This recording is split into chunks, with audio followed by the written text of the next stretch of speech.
प्यारे बच्चों नमस्कार। आज हम दूसरा सब चैप्टर है बहुपद शुरू करने जा रहे हैं। तो बच्चों आपने पिछली क्लास 8वीं कक्षा में बीजीय व्यंजक के बारे में पढ़ा था और उनका जोड़ घटा गुणा भाग और उनके गुणनखंड के बारे में सीखा था। अब हम यहाँ बहुपद के बारे में पढ़ेंगे। बहुपद क्या होता है? ऐसा बीजीय व्यंजक जिसमें चर की घात पूर्ण संख्या हो। चर की घात क्या हो? पूर्ण संख्या। यानी कि जिस चर में वो बीजीय व्यंजक है उसकी घात है वो कैसी होनी चाहिए? केवल पूर्ण संख्या होनी चाहिए। क्या होनी चाहिए? केवल पूर्ण संख्या। तो बहुपद क्या है? बहुपद की परिभाषा क्या होगी? ऐसा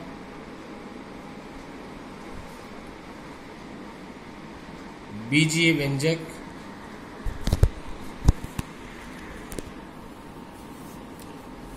जिसमें चर की घात है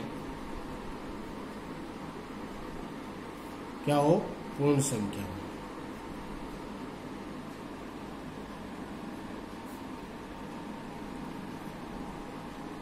बहुपद कहलाता है। अब तो बहुपद के बारे में होगा ऐसी बीजीय व्यंजक जिसमें चर की घात पूर्ण संख्या हो, बहुपद कहलाता है। अब बहुपद है, अब इनमें से हम देखेंगे कि कौन सा बहुपद है कौन सा नहीं है। जैसे x प्लस में 1/x माइनस 5 b है, एक्स स्क्वेयर प्लस में 3x माइनस 3 c है, 7 d है, वर्गमूल x प्लस 5 e है, x की पावर 3/2 प्लस में x प्लस में कुछ भी 0 6। तो ये 5 है, एग्जाम्पल है यहाँ पे। तो अब इनमें ये सारे बीजीय व्यंजक तो है, सारे बीजीय व्यंजक है। तो यहाँ एक प्रश्न उठता है कि सभी बीजीय व्यंजक क्या बहुपद होते हैं? नहीं, सभी बीजीय व्यंजक है वो बहुपद नहीं होते, लेकिन सभी बहुपद है वो बीजीय व्यंजक होते हैं। सभी बीजीय व्यंजक है वो बहुपद नहीं होते, लेकिन सभी बहुपद है वो बीजीय व्यंजक होते हैं। अब हमने इनमें से कौन सा बहुपद है कौन सा बहुपद नहीं है ये देखेंगे। ये जो बीजीय व्यंजक है वो कौन सी चर राशि में है? x में। यहाँ x है, यहाँ 1 इस पद में x की घात कितनी है? 1। कितनी है? 1 है वो पूर्ण संख्या है। यहाँ x की घात जब नीचे है तो इसका मतलब है इसको ऊपर ले जाएंगे तो x की घात कितनी हो जाएगी? -1। इसको हम ऐसे भी लिख सकते हैं x प्लस में x की पावर -1 -5। अब यहाँ इस पद की में x की घात है वो कितनी है? -1। -1 पूर्ण संख्या नहीं है, तो ये बहुपद नहीं है, ये बहुपद नहीं है। अगले पाते हैं, ये नहीं है। अगले में है एक्स स्क्वेयर प्लस में 3x माइनस 3। यहाँ x इस वाले पद में जो चर राशि है वो x की घात कितनी है? 2 पूर्ण संख्या है। इस पद में x की घात कितनी है?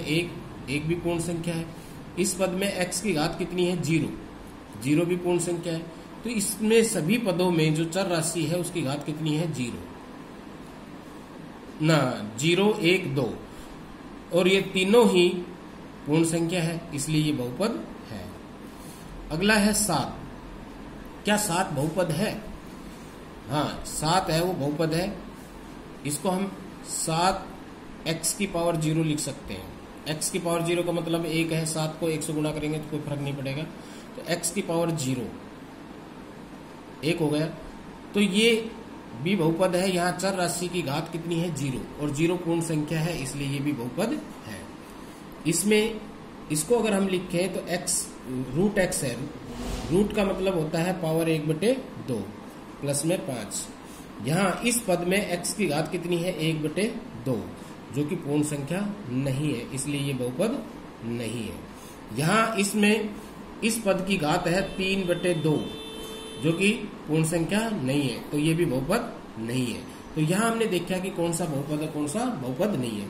तो जिस बीजीय व्यंजक में चर राशि की घात पूर्ण संख्या हो वो बहुपद है, और जिस बीजीय व्यंजक में चर राशि की घात पूर्ण संख्या नहीं है वो बहुपद नहीं है। अब आता है बहुपद का वर्गीकरण। बहुपद का वर्गीकरण, बहुपद का हम वर्गीकरण कैसे करते हैं? बहुपद का वर्गीकरण दो आधार पर करते हैं, एक पद के आधार पर और एक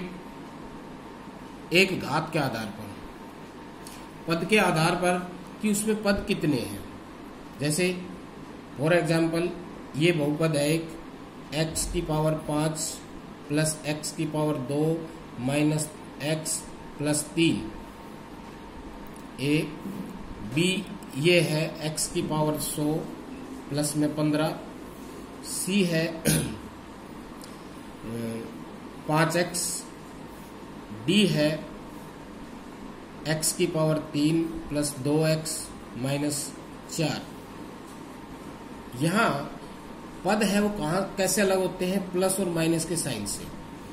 ये एक बीच में प्लस का साइन आ गया तो ये दूसरा पद, ये पहला पद, ये दूसरा पद, फिर माइनस का साइन आ गया तीसरा पद, ये चौथा पद। तो इसमें कितने पद हो गए? 4। 1 2 3 4। तो कितने पद का बहुपद है? 4 पद का। कितने का है? 4 का। इसमें कितने पद है? एक ये और एक ये, बीच में प्लस का निशान आ गया तो इसमें कितने पद हुए? 2। कितने हुए? 2। ये इसमें 4 पद है, इसमें 2 पद है, इसमें कितना है? 1 पद है, और इसमें कितना है? 1 2 3 पद है इसमें। तो इसे हम द्विपद बोलते हैं, इसे एक पदी बोलते हैं, इसे त्रिपद बोलते हैं, और ये 4 पद का बहुपद है। तो पद है वो कैसे अलग होते हैं? प्लस और माइनस के साइन से अलग होते हैं। बीच में अगर प्लस और माइनस का साइन आएगा तो पद अलग हो गए। तो एक तो हम वर्गीकरण करते हैं बहुपद का पद के आधार पर, दूसरा हम करते हैं घात के आधार पर। दूसरा हम करते हैं घात के आधार पर। घात के आधार पर हम उसकी घात देखते हैं कि बहुपद में कितने घात हैं। जैसे इसमें एग्जाम्पल है, यही एग्जाम्पल 4 ले लेते हैं हम।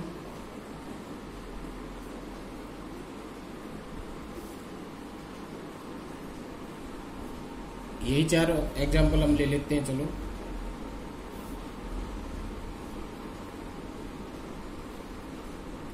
अरे एक और ले लेते हैं, इसमें 5वां ये दिया था 7। अब घात कैसे पहचानेंगे कि जो जिस चर राशि में बहुपद है उसमें उस चर राशि की सबसे बड़ी घात कितनी है। अब इसमें जैसे ये x है, ये x है, ये x है, यहाँ x की पावर 5 है, यहाँ x की पावर 2 है, यहाँ x की पावर 1 है, यहाँ x की पावर 0 है। तो इसमें सबसे बड़ी पावर कितनी है? 5। तो इसकी घात कितनी होगी? 5। कितनी घात होगी इस बहुपद की? 5। इसमें यहाँ x की घात कितनी है? 100। यहाँ x की घात कितनी है? 0। तो सबसे बड़ी कौन सी है? 100। तो इस बहुपद की घात कितनी होगी? 100। कितनी होगी? 100।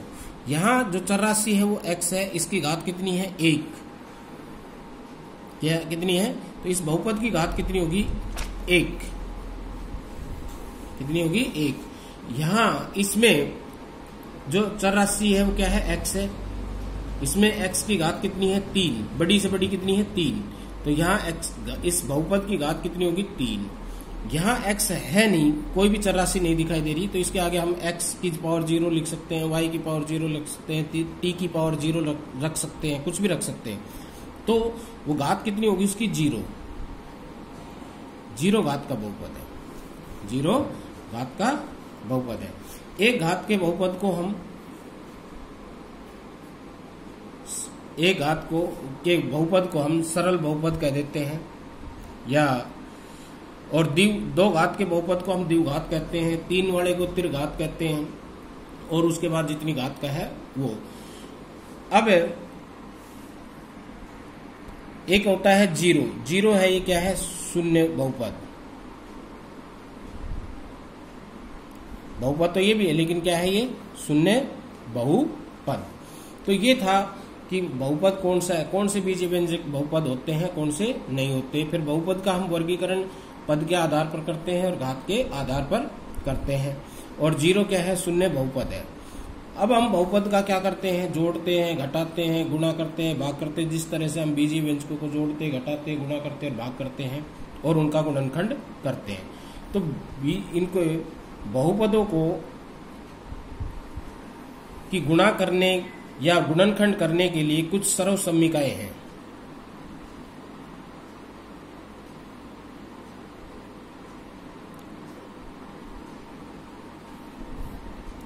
जिनका हम इसमें प्रयोग करेंगे। जैसे पहला है, जो आपने कई साल से पढ़ा हुआ है, छठी में भी पढ़ा है, सातवीं में पढ़ा है, आठवीं में पढ़ा है, x प्लस वाई की पावर 2। ये होता है एक्स स्क्वेयर प्लस में 2x वाई प्लस में वाई स्क्वेयर। दूसरा होता है x माइनस वाई की पावर 2, और ये होगा एक्स स्क्वेयर माइनस में 2x वाई प्लस में वाई स्क्वेयर। तीसरा है x माइनस वाई की x माइनस वाई गुणा में x प्लस वाई, और ये होगा x square minus Y square. चौथा है x प्लस ए गुणा x minus x plus B, x plus A गुणा में x प्लस बी, और ये होगा एक्स स्क्वेयर प्लस में a plus B x plus में ए बी। पांचवा है x plus Y plus Z, इसका वर्ग, ये होगा x का वर्ग प्लस में y का वर्ग प्लस z का वर्ग प्लस 2xy प्लस में 2xyz और प्लस में 2zx।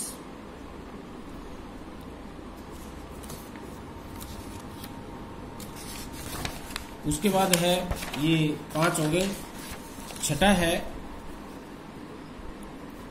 x minus Y, X plus Y की पावर 3, ये होगा x की पावर 3 प्लस में 3x स्क्वेयर वाई प्लस में 3xy की पावर 2 और प्लस में y की पावर 3। और इसको हम एक दूसरे रूप में और लिख सकते हैं, x की पावर 3 प्लस y की पावर 3 प्लस में 3xy इंटू में x प्लस y। सेवंथ है इसी का x माइनस वाई की पावर 3, ये बराबर है x की पावर 3 माइनस 3x स्क्वेयर वाई प्लस में 3xy स्क्वेयर माइनस में y की पावर 3। और इसको दूसरे रूप में लिख सकते हैं, x की पावर 3 माइनस y की पावर 3 माइनस 3xy इंटू में x minus Y, x minus Y. ये है मेन जो इसमें सरल समीकरण हैं। और भी है कुछ, वो आगे आएगी जब हम बता देंगे आपको। तो ये सरल समीकरण हैं, ये जो तुमने ये इतनी सरल समीकरण 8वीं तक पढ़ी भी है, तो ये पीछे की ही मैं बता रहा हूँ। इन दोनों सरल समीकरण में क्या है अंतर? यहाँ प्लस है, ये माइनस है, तो सिर्फ बीच वाले पद में यहाँ प्लस आएगा और इसमें माइनस आएगा, ठीक है। और प्लस वाले में सारे प्लस के आएंगे। इधर इसमें इन दोनों में क्या अंतर है? यहाँ प्लस है, यहाँ माइनस है, तो इसके सारे पद है प्लस के हैं। इसमें एक प्लस का, एक माइनस का, एक प्लस का, एक माइनस का, बाकी वही चीजें हैं, साइन का अंतर है। तो आज इतना ही, धन्यवाद।